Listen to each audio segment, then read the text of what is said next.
کابل پر امارت اسلامیہ افغانستان یعنی طالبان کو کنٹرول سنبھالتے ہوئے اب تک ایک ہفتہ بیت چکا ہے۔ اب تک کی کیا ڈیولپمنٹ ہے؟ افغانستان کے لوگ اب کس حال میں ہیں؟ ایک ہفتہ بیت جانے کے بعد سرکار بنانے کو لے کر کیا پیش رفت اب تک ہو رہی ہے؟ کیا رکاوٹیں اس میں ہیں؟ ہیومن رائٹس وائلیشن کی کیا صورتحال ہے؟ دنیا کے مختلف ممالک اور اقوام متحدہ کا کیا رد عمل سامنے آیا ہے؟ آئیے جانتے ہیں۔ میں ہوں کاشف حسن اور آپ دیکھ رہے ہیں ملت ٹائمز۔ کابل پر امارت اسلامیہ کے کنٹرول کو بیتے اتوار سے ویڈیو ریکارڈ کرنے تک ایک ہفتہ سے زیادہ کا عرصہ بیت چکا ہے، لیکن لوگ اب بھی دیش چھوڑ کر دوسرے ملکوں میں جا رہے ہیں۔ امریکی دفاعی محکمہ پینٹاگون نے یہ دعویٰ کیا ہے کہ پچھلے 5 دنوں میں 70,000 شہری مختلف پروازوں کے ذریعے ملک سے نکلے ہیں۔ دوسری طرف سرکار بنانے کو لے کر پیش رفت بھی جاری ہے اور تیز ہو گئی ہے۔ ملا عبدالغنی برادر طالبان رہنماؤں اور دیگر سیاستدانوں عبداللہ اور سابق صدر حامد کرزئی کے ساتھ مذاکرات کے لیے کابل پہنچ چکے ہیں۔ مذاکرات سے یہ واضح ہو سکے گا کہ افغانستان کی نئی حکومت کس نظام پر بیسڈ ہوگی، نئی حکومت کے خد و خال کیا ہوں گے اور جامع حکومت کے لیے تمام لوگوں کو اس میں کیسے شامل کیا جا سکتا ہے۔ اس سے پہلے امارت اسلامیہ افغانستان یعنی طالبان نے یہ واضح کر دیا تھا کہ حکومت کی جو بھی شکل ہوگی اس کی بنیاد اسلامی ہوگی۔ بین الاقوامی میڈیا کے مطابق ملا عبدالغنی برادر ہی امارت اسلامیہ افغانستان طالبان کے صدر ہوں گے اور طالبان رہنما ملا ہیبت اللہ اخونزادہ امیر المؤمنین کی حیثیت سے افغانستان کا چارج سنبھالیں گے۔ لیکن افغانستان کے اندر اس وقت کئی علاقوں میں طالبان اور مقامی لیڈروں کی کشیدگی جاری ہے۔ تازہ رپورٹ کے مطابق صوبہ بلغان میں افغانستان حکومت کے وفادار اور طالبان کے خلاف برسر پیکار گروہ نے 3 اضلاع کو طالبان جنگجوؤں سے دوبارہ چھین کر قبضے میں لے لیا ہے۔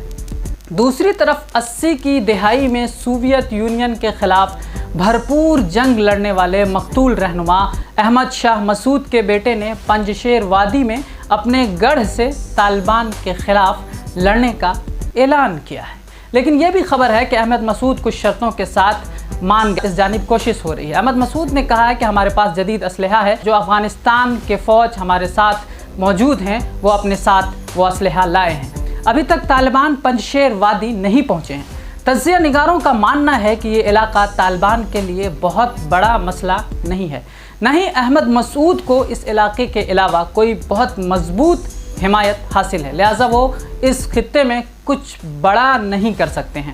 افغانستان میں کئی جگہوں سے ہیومن رائٹس وائلیشن کی بھی خبریں موصول ہو رہی ہیں۔ انسانی حقوق کے گروپ ایمنسٹی انٹرنیشنل کا کہنا ہے کہ طالبان نے حال ہی میں افغانستان میں ہزارہ اقلیت کے کئی افرادوں کا قتل کیا ہے اور ان پر وحشیانہ تشدد کیا ہے۔ طالبان نے صفائی دی ہے اگر کچھ ایسا ہوا ہے تو کارروائی کی جائے گی۔ کئی تجزیہ نگاروں کا کہنا ہے جہاں 20 سالوں تک مسلسل جنگ ہوئی ہو وہاں 2-4 دن میں حالات معمول پر نہیں آ سکتے۔ طالبان کو وقت دینا چاہیے۔ اب تک طالبان نے 5 وعدے کیے ہیں جن کو لے کر دنیا بھر میں باتیں ہو رہی ہیں۔ خواتین کے حقوق کی مکمل پاسداری ان میں شامل ہے۔ اپنے دشمنوں کے لیے عام معافی کے اعلان جن کو وہ پورا کر چکے ہیں۔ سفارت خانوں اور غیر ملکی تنظیموں کی حفاظت ان میں شامل ہے۔ افغانستان کی سرزمین دیگر ممالک کے خلاف استعمال نہیں ہونے دینا بھی اس میں شامل ہے۔ انسداد منشیات کا وعدہ اور افغانستان میں افیون کی کاشت پر مکمل پابندی بھی اس میں شامل ہے۔ کچھ وعدے وہ تو پورا کر چکے ہیں، کچھ وعدے ایسے ہیں جن کا درست اندازہ سرکار کے گٹھن کے بعد ہی مکمل طور پر پتہ چل سکتا ہے۔ بیتے جمعے کو طالبان کی پشتو، اردو، عربی، انگریزی اور داری زبانوں کی آفیشیل ویب سائٹ انٹرنیٹ سے غائب ہو گئی ہے۔ تاہم اس کی وجہ سے ابھی واضح نہیں ہو پائی ہے کہ کیا وجہ رہی۔ افغانستان کو اب تک دنیا کے کئی بڑے ملکوں نے تسلیم کر لیا، ان میں ترکی، روس، پاکستان، چین شامل ہیں۔ امریکہ، برطانیہ، جرمنی سمیت کئی ملکوں نے ہیومن رائٹس کا احترام، عورتوں پر وائلیشن نہ ہونے کی صورت میں طالبان کو تسلیم کرنے کا خاموش اشارہ دیا ہے۔ لیکن کینیڈا اور فرانس نے کھل کر طالبان کی مخالفت کی ہے۔ وہیں بھارت نے اب تک کوئی آفیشیل اسٹینڈ ظاہر نہیں کیا ہے۔